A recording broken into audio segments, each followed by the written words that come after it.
African athletics comes to Abeokuta. It is as if Abeokuta did not miss a single beat since the end of the National Sports Festival several weeks ago. The town simply changed gears and continued to dance to a new musical tune in a seamless transition to the hosting of another major sports festival. For those coming into town for the first time since the end of the memorable National Festival in June, it would appear to be a continuation of the celebration of sports, with Abeokuta playing a big role as a new and enticing center for major sports events in Nigeria. In the past 4 days, the ancient city, a custodian of chapters in the story of black civilization, is playing host again to hundreds of international sports visitors.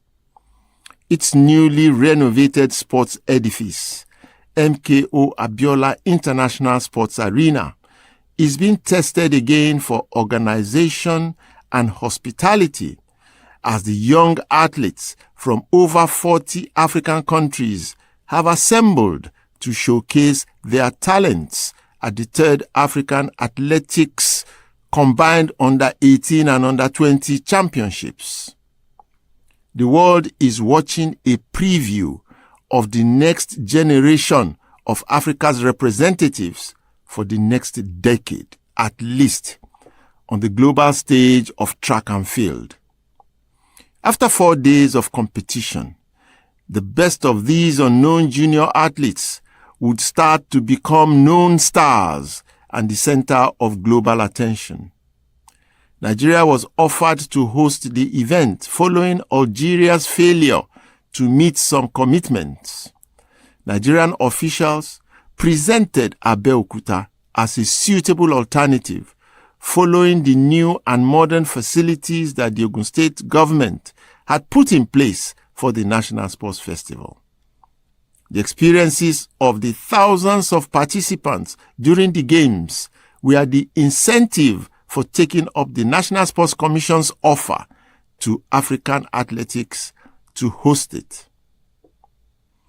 For the Ogun State government, accepting to host on behalf of the National Sports Commission was a no-brainer, following the huge boost to the economy and commercial activity of the last festival to the city.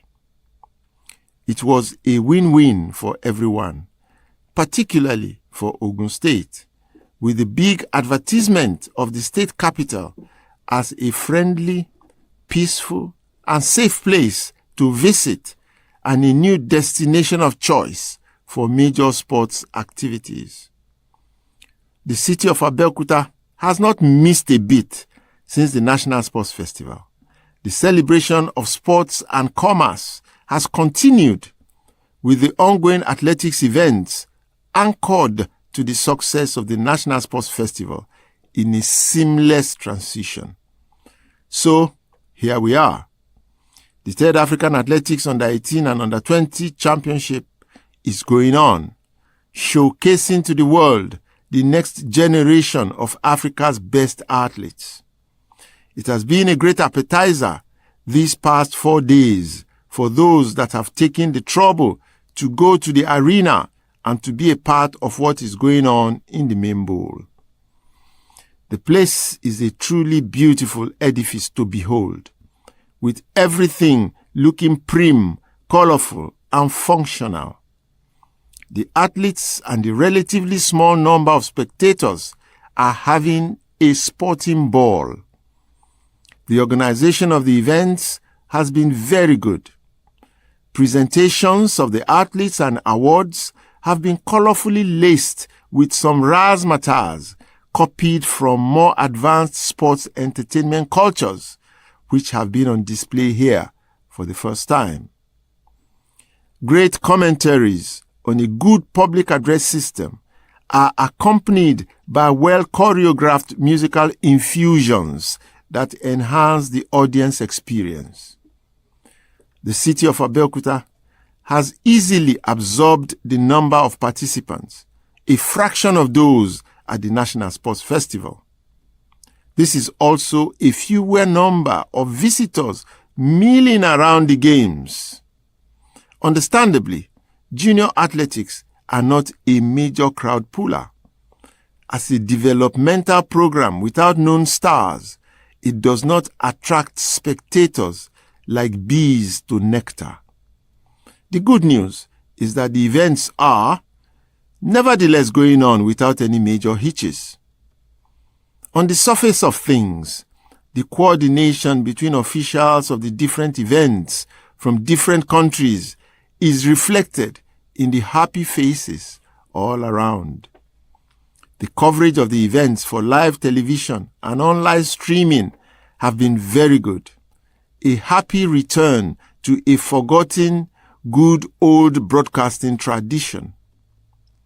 The stadium complex has become a hive of commercial activities again, except that this time, because of the short period of the championship, commercial activities have been limited to trading and merrymaking.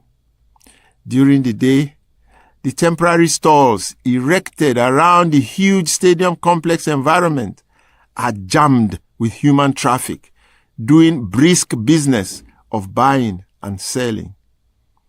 At night, loud music, a throng of youths hang around the outdoor bars, lounges, and restaurants all night long.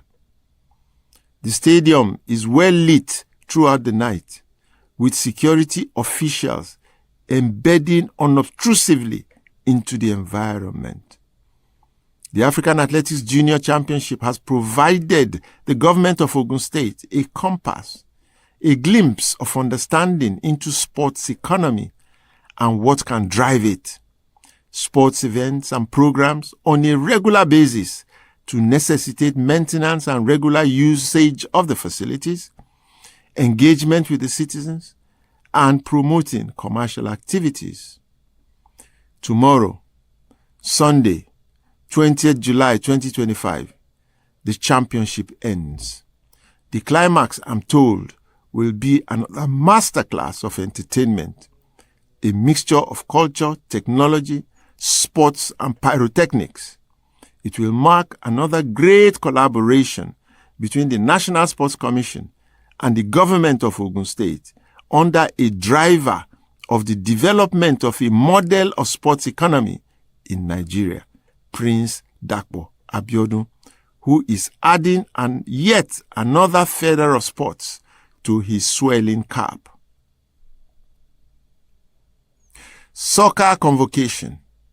This morning, the 19th day of July 2025, the 16th convocation ceremony of my legacy project, the Segun Odegbami International College and Sports Academy Soccer, the first multi-sports co-educational, fully residential, model, full-time sports secondary institution for 10 to 17-year-old boys and girls, will take place at the Eagle 7 Bamboo Garden, Wasimi, Ogun State. Be there.